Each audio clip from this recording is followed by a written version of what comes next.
조언을 구하는 젊은 요원에게 시갈란은 항상 이렇게 말한다. 경찰이 아닌 척 하지 말 것. 섣불리 상대를 조종하려 들거나 협박하지 말 것. 질문을 많이 던지고 상대가 감정을 드러내면 함께 울고 웃고 불평하고 기뻐할 것. 신뢰할 수 있는 대화의 환경. 사람 간의 사회적 차이가 존재하지 않는 척 애쓰는 것보다 처음부터 인정하고 시작하는 편이 나을 때가 있다. 극작가 조지 버나드 쇼는 소통의 가장 큰 문제는 상대와 소통했다는 착각이다라고 말했다. 모든 대화는 아무리 이성적인 화두를 내세워도 결국엔 감정의 지배를 받게 마련이다. 어떤 대화든 가장 중요한 목적은 상대와 통하는 것이다. 모든 사람이 때로는 친구나 동료의 말을 경청하지 못하고 그들의 진심을 이해하지 못하며 그들이 진짜로 말하려는 것을 듣지 못한다. 게다가 우리 자신도 남들이 제대로 이해하지 못하게 말하곤 한다. 의미 있는 대화를 하려면 알아가는 대화를 목표로 삼아야 한다.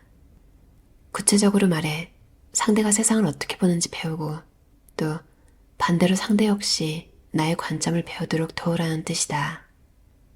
의미 있는 대화법을 익힐 필요가 그 어느 때보다 절실한 세상이 되었다.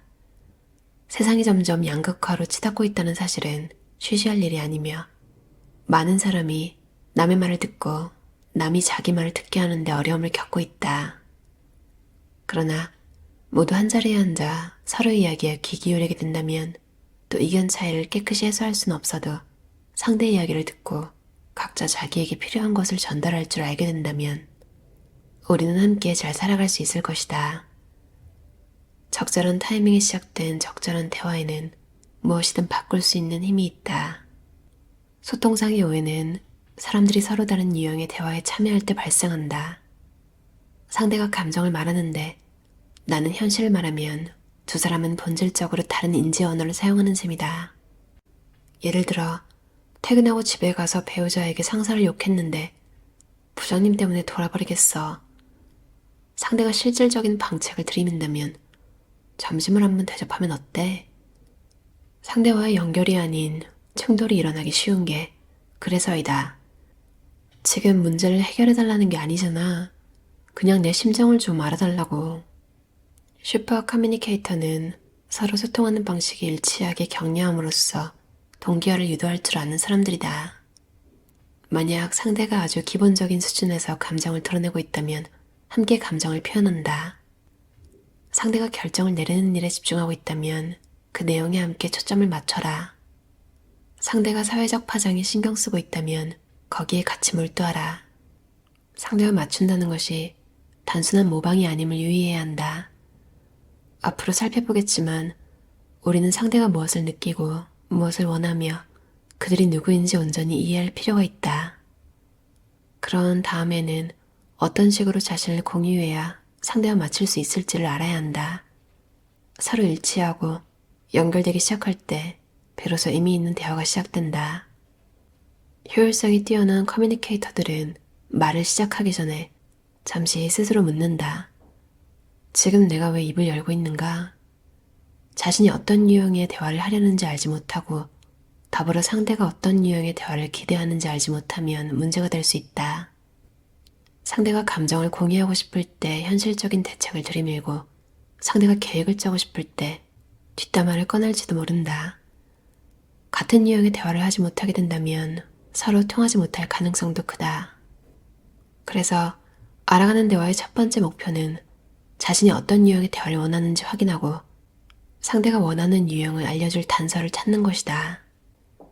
친구와 통화하거나 배우자와 이야기를 나눌 때마다 매번 목적을 종이에 적을 필요는 없다. 그러나 중요한 대화라면 먼저 잠깐 짬을 내어 자기가 말하고자 하는 것이 무엇이고 어떻게 말하고 싶은지 생각해보는 것은 권할 만하다. 대화에 들어가서는 꾸준히 상대를 관찰한다. 관찰하라. 상대가 감정적으로 보이는가, 현실적으로 보이는가?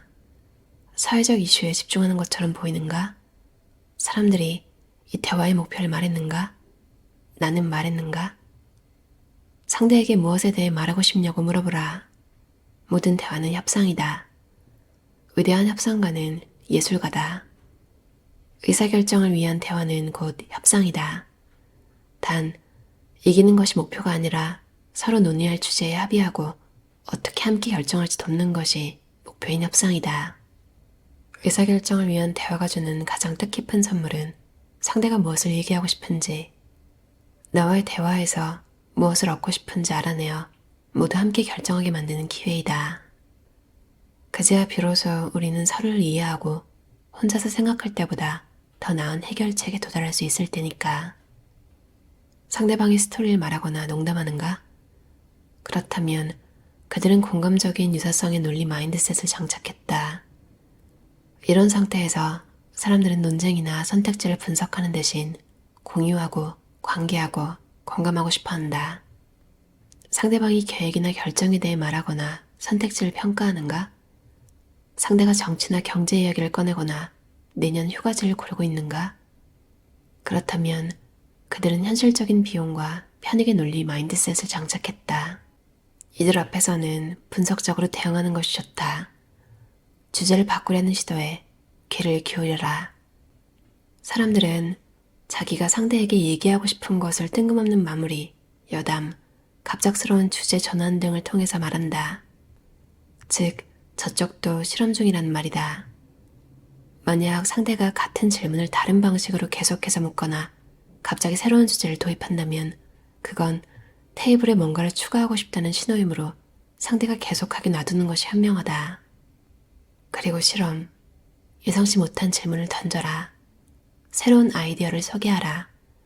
말을 끊어보고 또 다음번에는 끊지 말아라.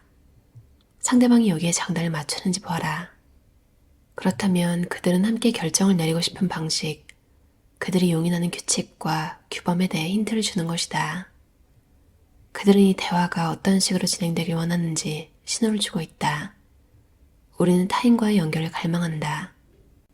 삶의 정서적 요소에 대한 이야기를 듣는 게 중요한 이유는 자신의 느낌과 기분을 말할 때 사람은 자신에게 일어난 일만이 아니라 왜 그런 선택을 했고 자신이 세상을 어떻게 이해하는지까지 함께 설명하기 때문이다.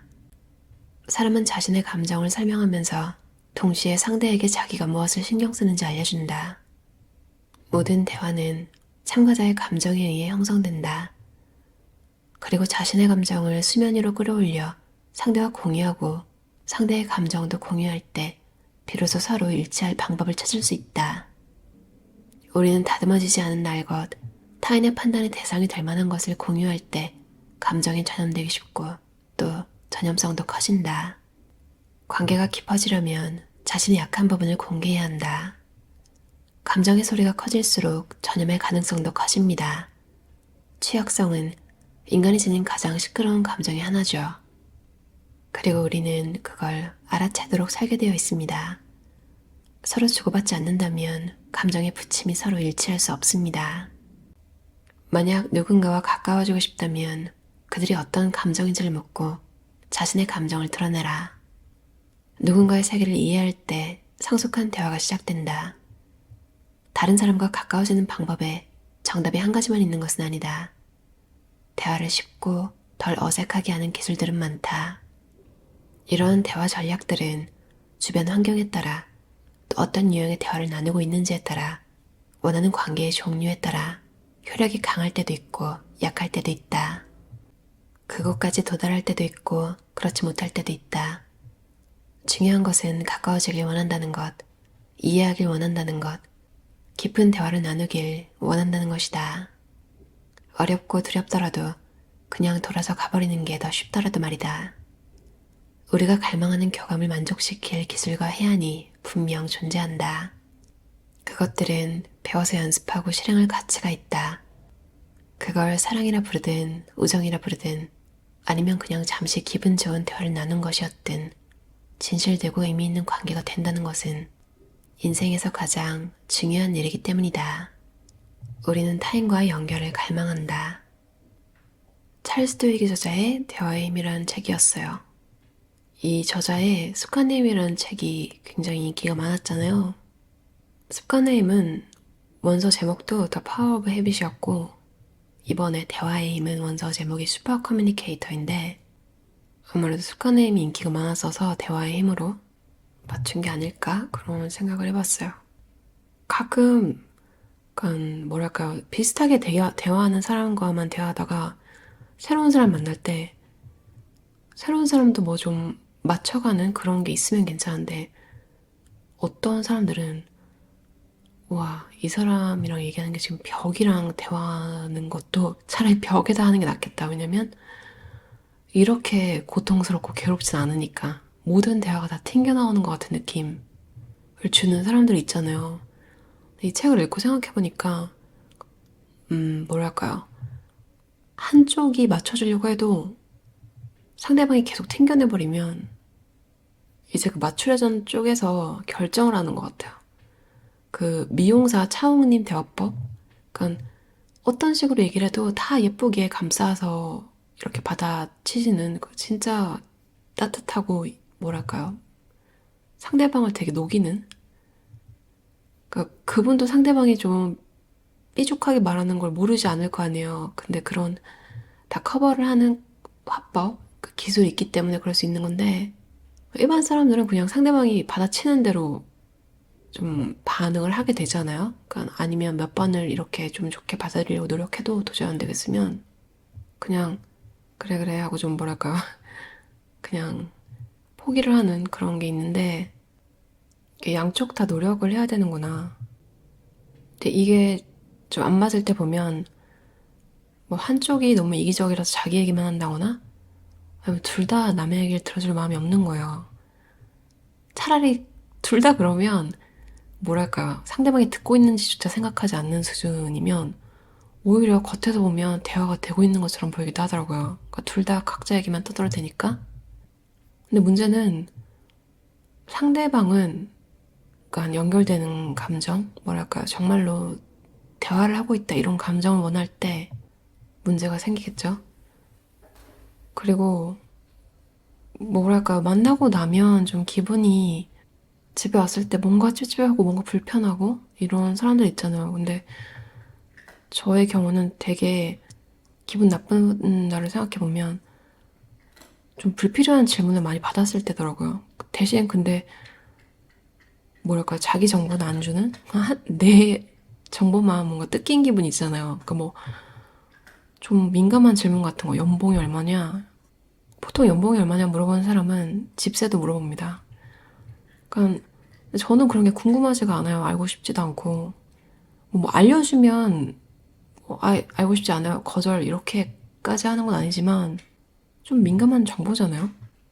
그러니까 자기 거는 굳이 말 안 하는 걸 보면 본인도 민감하게 생각하는 것 같단 말이죠. 근데 이런 걸 되게 서슴없이 뭐랄까 예상치도 못하는 순간에 대답을 하게 만드는 그런 게 되게 좀 불편하더라고요. 그런 사람들을 만나고 집에 돌아오면 정보를 뜯긴 것 같은 기분 나쁨과 함께 그 질문의 결로 그러니까 이 사람이랑 맞는지 안 맞는지도 알 수 있잖아요. 근데 나랑은 좀 진짜 안 맞겠다.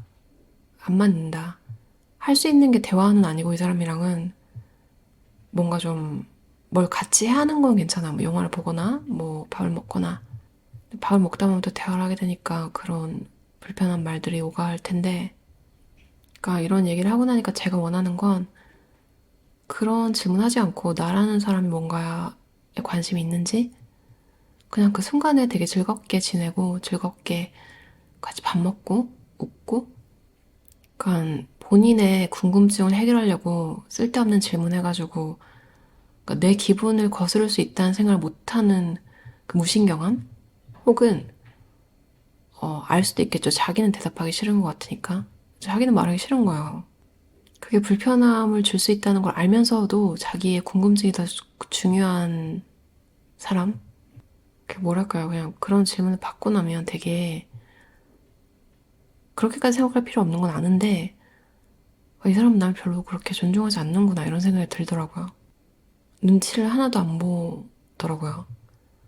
그러니까 모든 사람한테 만나가지고 너 연봉 얼마고 집은 뭐 상태가 어때? 뭐 이렇게 하지 않을 거 아니야. 상대를 봐가면서 할 텐데 나는 만만하게 봤구나 이런 생각이 들고 이 사람이 나한테 감정 지능을 발휘하지 않은 건데 좀 뭐랄까요. 이걸 또 나한테 내가 뭔가 문제가 있나? 이런 생각을 하게 되고, 그러니까 아닌 건 알아요. 그러니까 이런 불편한 생각을 하게 만드는 것 자체가 되게 피곤하더라고요. 근데 인간관계는 그냥 행복한 관계만 있는 게 아니잖아요. 사람을 만나서 친해지고 교류를 하고 그런 과정에서 이런 일들이 일어나는 게 되게 좀 슬픈 것 같아요. 넷플릭스에서 한국 드라마를 요즘 찾아서 보는데 어쩌다가 떠서 보게 된 게 두뇌공조라는 건데 그 CN블루의 보컬이셨던 정용화 씨랑 차태현 씨가 나오는 드라마예요. 처음에는 뭔가 좀 집중이 안 되는 거예요. 연기, 뭐랄까, 연기 톤? 이런 게 좀 새롭게 느껴져서 뭐좀 집안일 하거나 뭐랄까요, 좀 신경을 그렇게 집중하면서 보진 않았어요, 처음에는.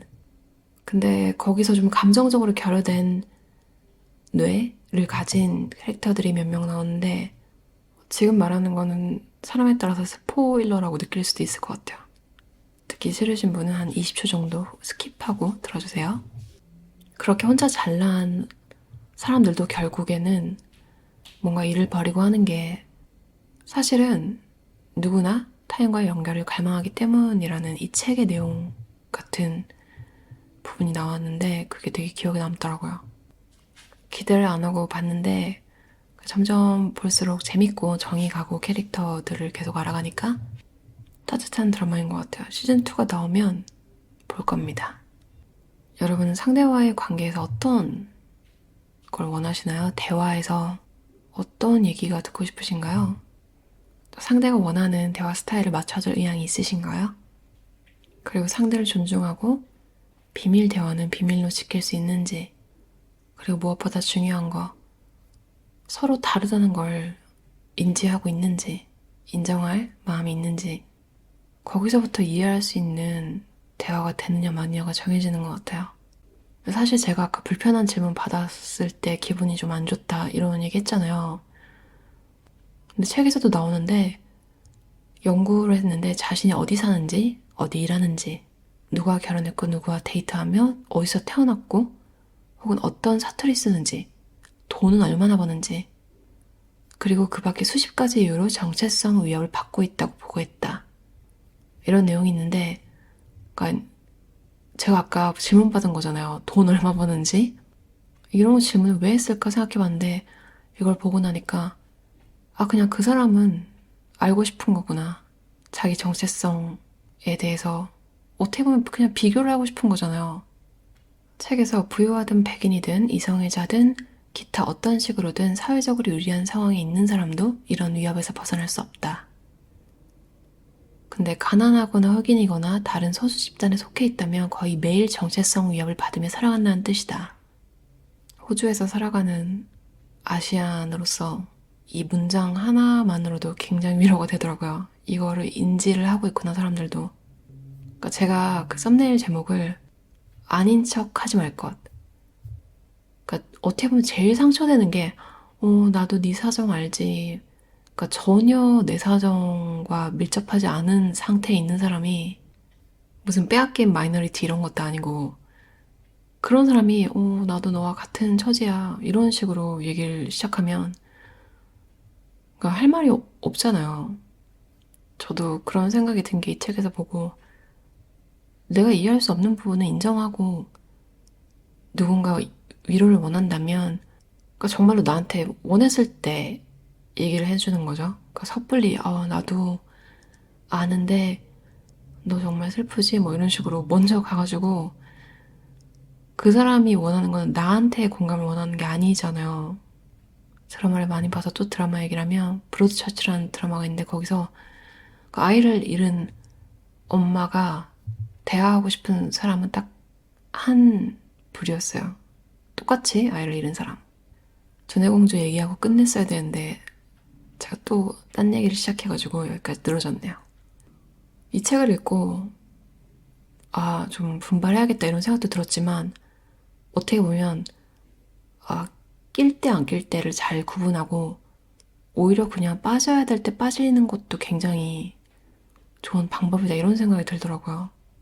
완벽한 대화를 하는 거는 목표도 아니고 그럴 수도 없겠지만 좀 만나면 편한 사람이 되고 싶다 이런 생각이 들었어요. 특히 소외 집단에 속한 사람들은 자기 인생을 남 앞에서 설명해야 하는 요구를 많이 받기 때문이다. 약간 질문을 하지만 사람들이 대답을 거부할 수 있게 하는 것도 매우 중요하다는 내용이 있었는데 이것도 또 되게 뭉클하더라고요. 얼마나 많은 시간, 얼마나 많은 장소에서 내 자신을 증명하길 요구받았는지, 특히 외국에 사시거나 좀 타 지역에 사시거나 그런 분들은 많이 이런 걸 공감하실 것 같아요. 누군가 이런 경험을 하는 걸 아는 것만으로도 힘이 되니까 기나긴 잡담 들어주셔서 정말 감사해요. 편안한 하루, 그리고 편안한 삶 사셨으면 좋겠어요. 들어주셔서 감사합니다.